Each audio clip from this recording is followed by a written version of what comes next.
Hi guys, good morning. Welcome to our new vlog. Welcome from Thailand. Yes, നമ്മൾ തായ്ലൻഡിലാണ്. ഇന്നലത്തെ രാത്രി ഞങ്ങൾ കിടക്കാൻ വേണ്ടി മാത്രം ഹോട്ടലെടുത്ത് ഇന്ന് നമ്മൾ നല്ലൊരു ഐബിസിന്റെ സ്റ്റൈൽസ് എന്ന് പറഞ്ഞ ഒരു ഹോട്ടലിലേക്ക് മാറിയിട്ടുണ്ട്. സോ ഇത് അത്യാവശ്യം നല്ല ഒരു കംഫർട്ടബിൾ ഹോട്ടലാണ്.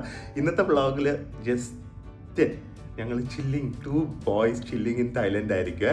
അത് വേറെ ഒരു കാര്യമായിട്ട് കണ്ടന്റ് ഒന്നുമില്ല. ജസ്റ്റ് ഞങ്ങളുടെ സന്തോഷങ്ങളും ഞങ്ങൾ കഴിക്കുന്ന ഭക്ഷണവും ഞങ്ങളുടെ ചെറിയ ചെറിയ നടത്തവും ഷോപ്പിങ്ങും അതൊക്കെ ആയിരിക്കും. So welcome to Thailand. Thailand വരുമ്പോൾ മുഖത്തും തെളിച്ചുണ്ടോ? സോ നമ്മുടെ റൂം അവർ ഏറ്റവും ടോപ്പ് ഫ്ലോറിൽ തന്നിരിക്കുന്നത് 1217. So welcome to Ibis Styles Ratchada. ദേ കിടക്കുന്നത് ലക്ഷറി വേ. സോ ഇന്നലത്തെ ആ ഒരു ഷോകോ മൂഡ് ഓഫ് ഒക്കെ മാറിയിട്ടുണ്ട്. ഹോട്ടൽ ഇത് അത്യാവശ്യം സെറ്റപ്പ് ആണ്. വിത്ത് ബ്രേക്ക്ഫാസ്റ്റ് ആണ്. നല്ല ഹോട്ടലാണ്. 12ാമത്തെ ഫ്ലോറിലാണ്. നല്ല സ്പേസ് ഉണ്ട്. ഇവിടെ വെച്ചിരിക്കുന്നുണ്ടാ തായ്ലൻഡ് എത്തിയത് കംപ്ലീറ്റ് ഫുഡിന്റെ പ്രൊമോഷൻ വെച്ചിരിക്കുവാണ്. ഇവിടെ ഡീലോട് ഡീല്, ഫുൾ ഡീൽസ്. അല്ല ഈ ഡീൽസിന്റെ കൂടെ നമുക്ക് ഇനിയും 50% കുറയും. ഇവിടുന്ന് ഇറങ്ങണ്ട. അതെ, നമ്മള് എന്തോരം കഷ്ടപ്പെട്ടു, എന്തോരം യാത്ര ചെയ്തല്ലേ ഈ ഒരു 15-16 ദിവസത്തിൽ. ഇല്ല, ഒരിക്കലും ഇല്ല. എത്ര ദിവസമായി 17-18 കിലോമീറ്റർ കണ്ടിന്യൂസ് കടന്നേ. നമ്മുടെ ഈ ട്രിപ്പിന് ഒറ്റ ദിവസം മാറ്റി നിർത്തി കഴിഞ്ഞാൽ ബാക്കി എല്ലാം അടിപൊളിയായിരുന്നു. മറ്റേ ഫ്ലൈറ്റ് മിസ്സായത് അത് കുഴപ്പമില്ല. പിന്നെ ഇത് നമ്മുടെ റൂംസ് ഒക്കെ കാണിക്കുവാണ്. ഇത് നല്ല ഒരു സെപ്പറേറ്റ് ബാത്റൂം ഉണ്ട്. ലോക്ക് അത് ചൈനയിലും ഇല്ലായിരുന്നല്ലോ. ഒരു സ്ഥലത്തും ലോക്കില്ല. അതെ, ഇവിടെ പിന്നെ മറ്റേത് കണ്ടില്ലേ ബാത്ത് ഹൗസിൽ പോയപ്പോ. അപ്പൊ പിന്നെ എന്തിനാ ലോക്ക് ഇനി അവർക്ക്. പിന്നെ ഇത് നല്ലൊരു ഷവർ ഏരിയ ഉണ്ട്. എല്ലാ ഷാമ്പും എല്ലാ സംഭവങ്ങളും, അത് ഷാമ്പും ബോഡി വാഷും എല്ലാം കൂടെ വെച്ചിരിക്കുന്നതാണ്. So it's nice room. ഞങ്ങൾ ലൈറ്റൊന്നും ഇട്ടില്ല, വന്ന് കയറിയതേ ഉള്ളൂ. ആൻഡ് നല്ലൊരു ഡബിൾ ബെഡ് ഉണ്ട്. ബെഡ് കുറച്ച് ചെറുതാണ്, ബട്ട് എന്നാലും ഇറ്റ്സ് ഓക്കെ. അവിടെയും പിന്നെയും പ്രൊമോഷൻ. ഇവിടെ കംപ്ലീറ്റ് ഇത് തന്നെയാണ് കേട്ടോ. ഇവിടെ 5th ഫ്ലോറിൽ റൂഫ് ടോപ്പിൽ പോയി കഴിഞ്ഞ് കഴിഞ്ഞാൽ 2000 രൂപയ്ക്ക് അൺലിമിറ്റഡ് ഡ്രിങ്ക്സ്. പിന്നെ എന്താ ഇതും ഫുഡ്. ഇത് ഫുഡിന്റെ കളി മാത്രമുള്ളല്ലോ ഈ ഹോട്ടലിൽ നിന്ന് തോന്നുന്നു. 7-Eleven അപ്പൊ. പിന്നെ നമ്മുടെ ലക്ഷറി ബുഫേ അത് നാളെ പോവും. പിന്നെ ഇവിടെ നിന്ന് നല്ല ചൂട്, തണുപ്പത്ത് നല്ല ചൂടത്ത് വന്ന ഒരു ഫീലിംഗ് തന്നെയാണ്. കാരണം ഇവിടെ ഏകദേശം പുറത്തിറങ്ങില്ല, വൈകുന്നേരം മാത്രമേ ഇറങ്ങുള്ളൂ. ഏകദേശം 38 ഡിഗ്രിയാണ് ഇപ്പൊ തായ്ലൻഡിൽ. സോ സമ്മർ വെക്കേഷൻ തായ്ലൻഡ് വരുന്നവര് നന്നായി സൺസ്ക്രീനും വെള്ളമൊക്കെ കുടിച്ചുകൊണ്ടിരിക്കുക. സോ തായ്ലൻഡിലെത്തി. ആൻഡ് നേരെ നമ്മൾ ഫസ്റ്റ് തിങ് സ്ട്രീറ്റ് ഫുഡ് കഴിക്കാനാണ്. പക്ഷേ സ്ട്രീറ്റ് ഫുഡിൽ ഈ ചൂടത്ത് പറ്റില്ലല്ലോ. ഇവിടെ ഞങ്ങൾ കഴിക്കാമെന്ന് വിചാരിച്ചു, പക്ഷെ തിരക്കുണ്ട്. ഏതോ ഗ്രൂപ്പ് വന്നിട്ടുണ്ടെന്ന് തോന്നുന്നു, ഭയങ്കര തിരക്ക്. നേരെ ടെർമിനൽ 21 എന്ന് പറഞ്ഞ മോളുണ്ട്. അവിടെ പിയർ 21 എന്ന് പറഞ്ഞ ഫുഡ് കോർട്ട് ഉണ്ട്. ഫുൾ സ്ട്രീറ്റ് ഫുഡിൻ്റെ ആൾക്കാരെ, ഏറ്റവും നല്ല സ്ട്രീറ്റ് ഫുഡിൻ്റെ ആൾക്കാരെ അവിടെ കൊണ്ടുവന്ന് ഷോപ്പ് വളരെ റെന്റ് ചുരുക്കം കൊടുത്ത് അവിടെ സ്ട്രീറ്റ് ഫുഡ് റേറ്റ് വിൽക്കുക മോളിൻ്റെ അകത്ത്. അപ്പൊ അതുകൊണ്ട് ആ മോളിൽ ഭയങ്കര തിരക്ക്. അപ്പൊ നേരെ അങ്ങോട്ട് വിടാം. മെട്രോ 100 മീറ്ററേ ഉള്ളൂ. പക്ഷെ ആ 100 മീറ്റർ നടക്കാനാണ്.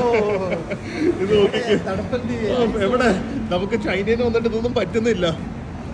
നേരെ അങ്ങോട്ടാണ്. ഞാൻ ആക്ച്വലി ഈ ഏരിയയിൽ താമസിക്കാറില്ല പൊതുവെ. ഇത് റാച്ചട എന്ന് പറഞ്ഞൊരു ഏരിയ ആണ്. ഇവിടെയാണ് നൈറ്റ് മാർക്കറ്റ് വരുന്നത്. ഇത് നമ്മുടെ ഐബിസ് സ്റ്റൈൽ റിസോർട്ട്. നല്ല ഹോട്ടലാണ്, പക്ഷെ അതാണ് റൂഫ് ടോപ്പ് ബാർ. വൈകുന്നേരം നമുക്ക് കോംപ്ലിമെന്ററി ഡ്രിങ്ക്സ് ഒക്കെ ഉണ്ട്. സോ നേരെ നമുക്ക് നമ്മുടെ മെട്രോ സ്റ്റേഷൻ്റെ ഈ കാണുന്നതാണ്. ഒരു 100 മീറ്റർ ഉള്ളൂ. അതും കൂടെ കൊണ്ടാണ് ഞാൻ എടുത്തത്. ഇവിടെ വന്നതിന് ടാക്സി എടുക്കാൻ പറ്റില്ലല്ലോ, അത്രയും ബ്ലോക്ക് അല്ല. ചീപ്പാണെങ്കിലും എത്തേണ്ട സ്ഥലത്ത് ഒരിക്കലും എത്തില്ല. ഡ്രസ് റൂം ഫുൾ മാറിയതുണ്ട്. ഇതൊക്കെ ചൈനയിൽ നിന്ന് വാങ്ങിയ ഡ്രസ്സാണ്. ഭാഗ്യത്തിനൊരു നിക്കർ വാങ്ങി, അല്ലെങ്കിൽ ചൂടത്തുണ്ടല്ലോ ബാക്കിയുള്ള വിന്റർ പാൻസ് ഇട്ടുകൊണ്ട് നടക്കേണ്ടി വന്നേനെ. സോ ഫുൾ അറ്റയർ മാറി, വെതർ മാറി, ആൾക്കാർ മാറി, ഫുഡ് മാറി, എല്ലാം ഒരു 2 മണിക്കൂർ ഗ്യാപ്പിലാണ്. നമ്മൾ മാത്രം മാറിയില്ല.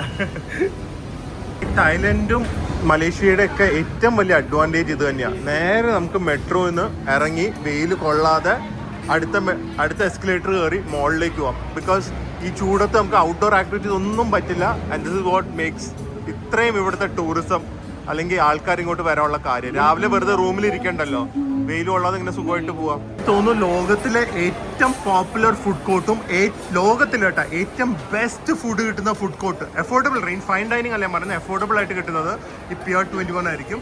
അതുകൊണ്ടാണ് എപ്പോൾ വന്നാലും വീക്ക് ഡേ വന്നാൽ വീക്കെൻഡും കാട്ടി തിരക്കായിരിക്കും. കാരണം ഓഫീസിൽ പോകുന്ന എല്ലാവരും ഇവിടെ വന്നാണ് ലഞ്ച് കഴിക്കുന്നത്. കുറെ ചിക്കനും കുറെ മുട്ടയും കഴിക്കാം, എന്ത് വേണമെങ്കിലും കഴിച്ചോ, അത്രയും ചീപ്പാണ്. നമ്മൾ എങ്ങനെ കഴിച്ചാലും എനിക്കൊന്നുമില്ല 2 പേർക്ക് ഒരു 1000 രൂപയുടെ മുകളിൽ പോകുന്നു.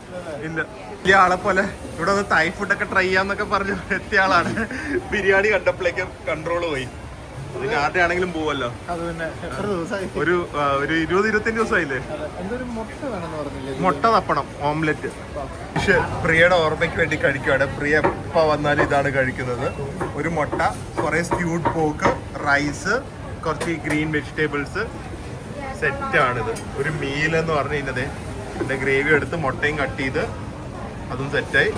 പച്ചക്കറിയും കൂടെ വെച്ച് കഴിഞ്ഞാൽ അതും സെറ്റായി. ഗ്രേവിയും കൂടെ ഒഴിക്കും. First proper meal in Thailand പ്രിയക്ക് ഡെഡിക്കേറ്റ് ചെയ്തിരിക്കുന്നു. പോർക്ക്, മുട്ട, റൈസ്, തായ്ലൻഡിൻ്റെ വൈബ്. ഇത് കഴിഞ്ഞിട്ട് ഒരു മാംഗോ സ്റ്റിക്കി റൈസ്. ഓക്കെ, അങ്ങനെ ഒരു മാംഗോ സ്റ്റിക്കിങ് റൈസും കൂടെ കഴിഞ്ഞ് എല്ലാം സെറ്റായി. ഇനി ഒരു ഫുഡ് മസാജും കൂടെ കഴിഞ്ഞ് ഉണ്ണിയുടെ കൂടെ പോയി മറ്റേ ഒരു വേദന ഡ്രസ്സും കൂടെ എടുത്തു കഴിഞ്ഞാൽ തായ്ലൻഡ് സെറ്റ്. വേണം ഫുഡ് മസാജ്? വേണം. ഈവനിങ് ആയി. ഞങ്ങൾ ഉണ്ണീനെ കാണുന്നതിന് മുമ്പ് നമ്മൾ നൈറ്റ് മാർക്കറ്റിലും കൂടെ ഒന്ന് പോകാമെന്ന് വിചാരിച്ചു. ജോർജ് ഫേസ് നൈറ്റ് മാർക്കറ്റ് അല്ലേ, പിയർ 21 ഫുഡ് കോർട്ട്, ജോർജ് ഫേസ് നൈറ്റ് മാർക്കറ്റ്. ഇതൊക്കെ നമ്മുടെ സ്ഥിരം സ്ഥലമാണ്. ഇവിടെ വന്നാലും ചൂടുണ്ടെങ്കിൽ പോലും ഞാൻ വീണ്ടും പറയുന്ന പോലെ തായ്ലൻഡ് വന്നു കഴിയുമ്പോൾ you feel like you are really on A holiday vacation. മൊത്തം സിറ്റി ആണെങ്കിലും ബീച്ച് സൈഡ് ആണെങ്കിലും ഒക്കെ ഒരു ഹോളിഡേ വൈബാണ്. അതാണ് തായ്ലൻഡ് പ്രത്യേകത. അത്ര ചൂടില്ലല്ലേ, വലിയ കുഴപ്പമില്ല. വൈബാണ് കേട്ടാ. സത്യം പറഞ്ഞ നൈറ്റ് മാർക്കറ്റ് ശരിക്കും ഇവിടെ വരുമ്പോഴാണ് നമ്മുടെ ഫുൾ ഗാങ്ങിനെ മിസ് ചെയ്യും. പ്രിയേ, അന്തു, ബേതു, മേരിയാനും എല്ലാവരും കൂടെ വന്നു കഴിഞ്ഞു കഴിഞ്ഞാൽ ഒരു വൈബ് തന്നെയാണ്. അടിപൊളി സ്ഥലമാണ്. എസ്പെഷ്യലി ഇന്ന് നൈറ്റ്സ് മാത്രമേ ഉള്ളൂ. ഇത് ഒരു 12 മണി വരെ ഉണ്ടെന്ന് തോന്നുന്നു. നിങ്ങൾക്ക് എന്തായാലും നിങ്ങൾ വന്നു കഴിഞ്ഞാൽ മസ്റ്റ് വിസിറ്റ് ആണ്. ഗ്രൂപ്പ് ടൂറിന് വന്നാൽ പോലും ഒരു ദിവസം വൈകുന്നേരം ഗ്രൂപ്പ് ടൂറൊക്കെ അവോയ്ഡ് ചെയ്ത് ഇങ്ങോട്ട് വരിക. ഫുഡ്, ചെറിയ രീതിയിലുള്ള ഷോപ്പിംഗ്, മ്യൂസിക്, എൻജോയ്, ഒരു റിലാക്സിങ് അറ്റ്മോസ്ഫിയർ ആയിരിക്കും.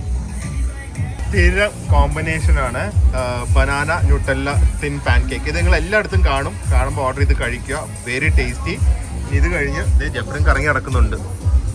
എന്തൊക്കെയോ വാങ്ങുന്നുണ്ട് ആർക്കൊക്കെയോ വേണ്ടി. എവിടെയാണ്? അതെ, മാലയൊക്കെ നോക്കുന്നതെന്ന് തോന്നുന്നു കേട്ടാ. എന്തൊക്കെയാ നോക്കിക്കേ. ഞാൻ ഇന്നലെ ഉണ്ണീനെ കണ്ടു. ഇതും കൂടെ പറഞ്ഞിട്ട് വേണം നമുക്ക് വ്ളോഗ് അവസാനിപ്പിക്കാൻ. ഉണ്ണീനെ കണ്ടു, ഞാൻ പോയി ആ സാധനം വാങ്ങി. അവൻ്റെ ഒരു സ്ക്വിഡ് ഗെയിമിൽ 456 എന്ന് പറഞ്ഞ ക്യാരക്ടർ ഉണ്ട്. അതിൻ്റെ ഡ്രസ്സ് വേണമെന്ന് ഒരു 3-4 മാസമായിട്ട് പറയാണ്. അത് എനിക്ക് വാങ്ങി ഓർഡർ ചെയ്തു. അവനെ പറഞ്ഞു കിട്ടി എന്നൊക്കെ പറഞ്ഞു വേദുവിനോട്. അപ്പം ഭയങ്കര ഹാപ്പി എക്സൈറ്റ്മെൻ്റ് ആയിരുന്നു. അതുകൊണ്ട് എല്ലാം പറഞ്ഞാൽ കേൾക്കുമായിരുന്നു. മറ്റേ പോസിറ്റീവ് റീഇൻഫോഴ്സ്മെൻറ്റ് പോലെ എല്ലാം നന്നായി ചെയ്യുമായിരുന്നു. പാവം ചെറുതായിപ്പോയി, അത് സാധനം ചെറുതായിപ്പോയി. ഞാൻ ഭയങ്കര ഡെസ്പായിപ്പോയി. നാട്ടിൽ ഞാൻ എവിടെ നോക്കിയിട്ടും അതില്ല. പിന്നെ നെറ്റ്ഫ്ലിക്സിൻ്റെ എന്തോ ഒഫീഷ്യൽ സൈറ്റിൽ US നിന്ന് ഇമ്പോർട്ട് ചെയ്യുമ്പോൾ അറൗണ്ട് 15,000 റുപ്പീസും കണ്ടാണ് വരുന്നത്. അത് അവൻ്റെ സൈസും ഇല്ലാന്ന് തോന്നുന്നു. ഞാൻ അങ്ങനെ ലാസ്റ്റ് ഇന്നിപ്പോൾ ഫ്ലൈറ്റ് എയർപോർട്ടിലേക്ക് ഒരു 4 മണിയാകുമ്പോൾ പോകണം. ഞാൻ ഓടി വന്നു, 2-3 റോഡ് സൈഡിലൊക്കെ പോയി ലാസ്റ്റ് പ്ലാറ്റിനം മോളിൽ വന്നു. ഇവിടെ വീഡിയോ എടുക്കാൻ പറ്റില്ല എന്ന് പറഞ്ഞിട്ടുണ്ട്. പക്ഷേ ഇവിടെ സാധനം കിട്ടി. Power of manifestation. ഇന്നലെ ഫുൾ ടൈം പ്രാർത്ഥിക്കായിരുന്നു. വേറെ ഒന്നുമല്ല, ഇപ്പോൾ വേദനയോട് ഒരു സാധനം ഇല്ല എന്ന് പറഞ്ഞു കഴിഞ്ഞാൽ ഓക്കെ ഫിനിഷ്. പക്ഷെ കിട്ടി എന്ന് പറഞ്ഞ് പ്രോമിസ് ചെയ്തിട്ട് അത് അവൻ ഇത്രയും എല്ലാം ഗുഡായിട്ട് ചെയ്തിട്ട് പിന്നെ കൊടുക്കാൻ പറ്റിയില്ലെങ്കിൽ എൻ്റെ ഹാർട്ട് തകർന്നു. എനിക്ക് ഭയങ്കര ഗിൽട്ടായിരിക്കും. സോ എനിക്കൊന്ന് ദൈവമായിട്ട് മാനിഫെസ്റ്റ് ചെയ്ത് തന്നായിരിക്കും. കാരണം ഇത് വേറെ എവിടെയും കിട്ടുന്നില്ല, വേറെ എവിടെയില്ല. ചൈനയിലൊക്കെ ഞാൻ നോക്കിയത്, എവിടെയില്ലായിരുന്നു. I got it. സ്ക്വിഡ് ഗെയിമിൻ്റെ 456. ഞങ്ങൾ ദുബായിലേക്ക് പോകുമ്പോൾ വേദന ഇതിട്ട് കാണാം ഉറപ്പാ. So happy guys. അപ്പോൾ ഞങ്ങൾ തിരിച്ച് റൂമിലെത്തി. ഇന്ന് ഞങ്ങൾ അധികമൊന്നും വ്ളോഗ് ചെയ്തില്ല കേട്ടോ. ജസ്റ്റ് ഒരു കുറച്ച് സ്നിപ്പെറ്റ്സ് പോലെ എടുത്തേ ഉള്ളൂ. Because we just wanted to relax and enjoy in Bangkok. And hopefully നിങ്ങളും ബാങ്കോക്കിലേക്ക് ഇനി ഉടനെ വരും എന്ന് വിചാരിക്കുന്നു. കാരണം എന്താ അറിയോ, ഇന്നത്തെ വ്ളോഗല്ല, നാളെ നിങ്ങൾ കാണാൻ പോകുന്ന വ്ളോഗ് അതുപോലത്തെ ഒരു സംഭവമാണ്. ഞാനിത് വന്നപ്പോൾ തൊട്ട് ബാങ്കോക്കിൽ വരണം എന്ന് വിചാരിച്ചിരിക്കുകയാണ്. ഒരു ഫുഡിന്റെ ഒരു സംഭവമാണ്, പക്ഷെ സാധാരണ ഫുഡൊന്നും അല്ല. അങ്ങനത്തെ ഒരു വേൾഡിൽ തന്നെ എനിക്കൊന്നും വേറെ എവിടെയും പറ്റാത്ത ഒരു സംഭവമായിരിക്കും നാളെ നിങ്ങളെ കാണിക്കാൻ പോകുന്നത്. സോ നാളത്തെ വ്ളോഗ് നിങ്ങൾ ഇന്ന് ഞാൻ പറയുകയാണ്, ഫുഡ് റെഡിയാക്കി വെച്ചിട്ട് കാണുക. സോ അടുത്ത വ്ളോഗിൽ കാണാം. അതുവരെ stay healthy, stay happy, by.